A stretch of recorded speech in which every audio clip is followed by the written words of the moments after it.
बोलने वाली बहू। देखो ममता, मैं आज ऑफिस जाने के मूड में नहीं हूँ। किसी का फोन आया ऑफिस से तो बोल देना कि मैं घर पर नहीं हूँ, किसी जरूरी काम से गांव गया हूँ। ठीक है, मैं चला सोने, बाकी मैं संभाल लूंगा। ममता बेचारी, जैसा नाम वैसा ही नेचर। ना कभी झूठ बोला, ना फरेब, ना किसी से चालाकी की, ना किसी की पंचायत। सुन लेती है पति की बात और फिर कुछ देर बाद फोन आता है। हेलो, कौन? मैं सुनील का बॉस बोल रहा हूँ। दफ्तर में इतना काम पड़ा है, अभी तक ऑफिस नहीं आया। वो क्या कर रहा है? फोन दीजिए उसे। जी वो तो सो रहे हैं। कह रहे हैं कि आज गर्मी बहुत है तो घर के मजे लेंगे।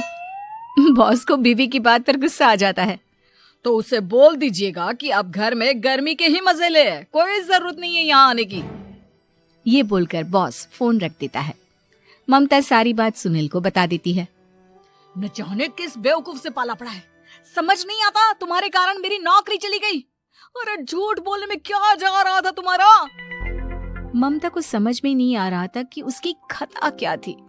अरे जो है वही तो बोला। फिर एक रोज, बहू, अरे बहू, कहाँ है तेरा पति?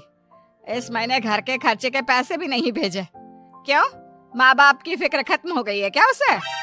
बाय लागू माँ जी, वो ये बोल रहे थे कि माँ को क्या है, घर का राशन, खेत का पैसा, मवेशी का दूध, फिर भी न जाने क्यों मेरे सर पर भार देकर बैठी है। तभी सुनील ममता के मुंह पर हाथ रख देता है। क्यों रे कलमुँह है, हटा बहू के मुंह से हाथ। अरे क्या क्या बोलता है तू? वो तो इसकी झूठ बोलने की आदत नहीं है, इसलिए पता चल रहा है। देख मेरी सास कितनी शरीफ है। हाँ, तेरी माँ तो मोहल्ले की बदमाश है ना, और तेरी सास शरीफ है। बेटा ममता को देखता है और गुस्से से बोलता है। अब खड़ी खड़ी देख क्या रही हो? और भी कुछ कहना है क्या? माँ आई है ना, जाकर छाछ ले आ ठंडी वाली। ममता अंदर चली जाती है। माँ, इसके सच बोलने की आदत के कारण मेरी नौकरी जाते जाते रह गई। वो तो मैंने अगले दिन जाकर पैर पकड़ लिए मालिक के, नहीं तो। सब जानता है बहू की आदत नहीं है झूठ बोलने की, तो तू शांत क्यों नहीं रहता? क्यों उसे झूठ बोलने को बोलता है? फिर एक रोज, बहू, जा अपनी पड़ोसन के पास और उससे बोल कि वो लाल वाली साड़ी जो उसने नए साल की पार्टी में पहनी थी, तुझे वो चाहिए। ना माँ जी, मुझे नहीं चाहिए। वैसे भी कल जिस शादी में जाना है ना, वहाँ के लिए तो मेरे पास काली साड़ी है। सास सर पर हाथ रखकर, अरे बुद्धू, मुझे चाहिए साड़ी। वैसे भी तुम लोगों में तो साड़ी का लेन देन चलता है ना, तेरी भी तो उसने पहनी थी ना। हाँ माँ जी, वो क्या है ना, हम दोनों के कपड़े एक दूसरे को आ जाते हैं। मैं ले आती हूँ आपके लिए साड़ी। बहू पड़ोसन के पास जाती है। कैसी हो निर्मला, तेरी लाल साड़ी चाहिए थी। क्यों? तू तो बोल रही थी कि तेरे पास काली वाली साड़ी है, तू वही पहनेगी, फिर लाल का क्या करेगी? अरे मैं तो काली ही पहनूंगी, लेकिन मेरी सास ने देखी थी तेरी लाल साड़ी, वो नए साल की पार्टी में तूने पहनी थी ना, तो इसलिए वो मांग रही है। ये सुनकर पड़ोसन थोड़ा परेशान हो जाती है। देख ममता, तेरे लिए तो मैं एक बार को साड़ी दे भी देती, लेकिन तेरी सास के लिए नहीं। वो क्या है ना, तू तो जानती है कितनी गंदी आदत है तेरी सास की। खाया पिया सब कपड़े पर ही पोंछ देती है। मेरी लाल साड़ी बहुत महंगी वाली है, पता चले उस पर हल्दी तेल का निशान लगा हो। ममता घर आ जाती है खाली हाथ। ममता को देखकर, नहीं दी ना उसका लूटी ने साड़ी, अब आए तुझसे लेने तेरा सामान, अच्छे से बताती हूँ। माँ जी, वो क्या है ना, मुझे तो वो दे रही थी, लेकिन आपके नाम पर नहीं दी। अरे किसने बोला था मेरा नाम लेने को? बोल देती तुझे पहनना है, लेकिन ना, तू तो ठहरी सच की देवी। न जाने सास क्या सोचती है और हंसने लगती है। अरे माँ, क्या हो गया? क्या सोचकर हंस रही है? याद है जब बहू को देखने गए थे? हाँ माँ, सही बात है। याद आ गया कैसे मेरी सास बाजार के खाने को बोल रही थी कि ममता ने बनाया है। और बहू ने आकर सब बता दिया कि ये सारा खाना तो बाजार से आया है, वो भी कल्लू हलवाई की दुकान से। ममता दोनों की बात सुन रही थी। हाँ माँ जी, वो कल्लू हलवाई का ही था। मुझे तो आज तक पता नहीं चला कि माँ ने क्यों कहा कि मैंने बनाया है। खैर, मैं तैयार होती हूँ, शादी में जाना है ना। पूरा परिवार शादी में जाता है, जहाँ खाना वाना खाकर सभी बैठे होते हैं कि एक औरत ममता की सास से कहती है, क्या बात है बहन जी, मेरी आपकी बात हुई थी तो आप तो बोल रही थी कि लाल साड़ी पहनने वाली हैं, तो मैंने ये काली पहन ली। पता होता कि आप लाल नहीं पहन रही हैं तो मैं ही अपनी लाल पहनाती। अच्छा जी, तो इसलिए पूछा जा रहा था। अरे इतनी साड़ियां हैं कि क्या बताऊं। मैंने सोचा तो था, पर ये सामने दिख गई तो यही पहन लिया। अच्छा, मेरी तो तैयारी काफी दिन से चल रही थी, फिर भी आज ऐसा लग रहा है कि ठीक से तैयार नहीं हुई मैं। तभी आ जाती है हमारी सच्ची बहू, ममता बहू।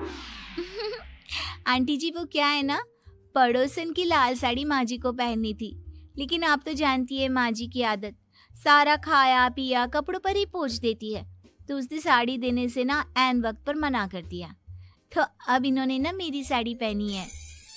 औरत ममता की सास को घूरती है, अरे मांग कर ही साड़ी पहननी थी क्या? हम जैसे तो खुद की ही साड़ी पहनते हैं, चलो चलते हैं। सास का गुस्सा अब ममता पर फूट पड़ता है। अरे क्या जरूरत थी ये बात सबसे कहने की? अरे घर की इज्जत का कोई ख्याल है कि नहीं तुझे? हाँ, मैंने क्या बोल दिया माँ जी? मुझे क्यों डांट रही है? मेरी गलती क्या है? ममता को रोता देख सुनील आ जाता है। अरे माँ, क्या हो गया? पता है ना शादी का माहौल है। सास सारी बात बेटे को बता देती है। देख रहा है तेरी बहू का हाल। अरे इस लड़की को तो ये भी नहीं पता कि कब कहाँ क्या कैसे बोलना है। अरे लेकर जा इसे यहाँ से। सभी घर आ जाते हैं। सास का मुंह तो फूला ही रहता है कि एक दिन, चलो बेटा, बहुत दिन तुम लोगों के साथ रह ली, अब चलो। वैसे भी ऐसी बहू के साथ समय कैसे कटे, जो ना झूठ बोलती है ना लोगों की चुगली करती है। अरे गांव में ही ठीक हूँ मैं, कम से कम 4 घर की खबर तो मिलती रहती है, वो भी मसाला डालकर। कैसी बात कर रही है माँ? अभी तो आई है, रह जाना, कितना अच्छा लगता है तेरे रहने से घर। तभी ममता आ जाती है। अच्छा लगता है, लेकिन आप तो बोल रहे थे कि न जाने कब तक रुकेगी, जाने का नाम ही नहीं ले रही। जाए तो कम से कम घर में थोड़ा सा फ्री सा तो फील करूं, यही बोल रहे थे कल माँ जी आपके लिए। सास बेटे को देखती है, लेकिन क्या कहती बेचारी, जब अपना ही सिक्का खोटा हो। चली जाती है चुपचाप गांव। फिर एक रोज घर की घंटी बजती है। सामने खड़ा होता है सुनील का बॉस। सुनील है क्या घर में? वो क्या ना, मैं यहाँ से गुजर रहा था तो सोचा थोड़ा ऑफिस का काम डिस्कस कर लूं। ममता कुछ कहती कि तभी वहां सुनील आ जाता है। अरे बॉस, आप आइए आइए। क्या बात है, घर तो बहुत सुंदर है। वैसे भाभी जी, आपकी खूब बातें सुनी है कि आप कभी झूठ नहीं बोलती। ये तो पता नहीं, लेकिन हमेशा सर कुछ न कुछ ऐसा बोल देती हूँ जिससे परेशानी हो जाती है। मैं ऐसा नहीं चाहती, लेकिन क्या करूँ। खैर, बॉस कुछ देर रुकता है, काम की बात होती है। ममता के साथ सब चाय पीते हैं और जैसे ही बॉस जाने को मुड़ता है कि क्या जी, कितने नेक इंसान है, फालतू ही आप खड़ूस और निकम्मा बोलते हैं इन बॉस को। अब क्या, बॉस के कान तक खुद के लिए अनमोल वचन पड़ जाते हैं। और फिर ओह, तो ये बात है। और क्या कहता है ये? अरे बॉस, आप भी किसकी बात पर विश्वास कर रहे हैं? अरे इससे तो ये भी नहीं पता कि आलू प्याज कहाँ रखा है। अरे ये क्या जाने क्या बोलना है क्या नहीं बोलना है। मतलब जो मुंह में आ रहा है बोले जा रहा है। भाभी जी आप बताइए। नहीं नहीं बॉस, लग रहा है कि कुछ गलत बोल गई मैं।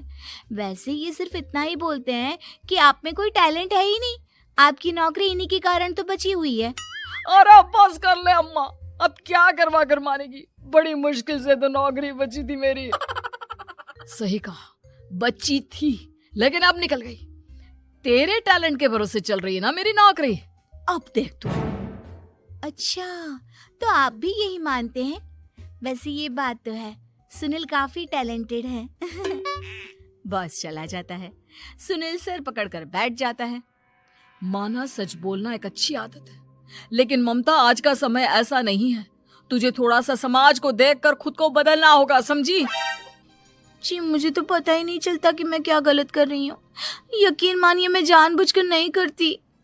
सुनील सोच लेता है कि वो किसी न किसी तरह अपनी बीवी के इस भोलेपन का इलाज करके रहेगा, लेकिन सवाल ये कि कैसे का जवाब अब मिल जाता है। और फिर एक रोज ममता की माँ आती है। ममता, तुझे तो पता है तेरे पापा का काम ठीक नहीं चल रहा है, कुछ पैसों की जरूरत थी, तेरे पास हो तो मदद कर दे बेटा।